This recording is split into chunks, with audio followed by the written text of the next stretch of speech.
বিসমিল্লাহ আল্লাহ। সকালবেলা থেকে কাজে হাত দিলাম আল্লাহ। যে বন্ধুরা সকালবেলাতে কাজ শুরু হইল, এই যে হালকা হালকা জং পড়িছে, রং করা লাগছে।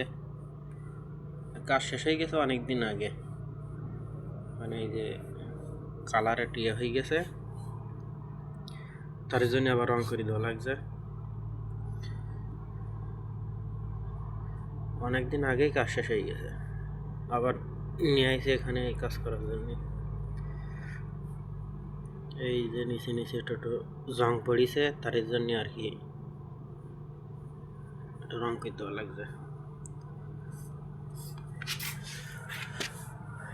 ভালোই লাগে বসে বসে সারাদিন রং টং করতে।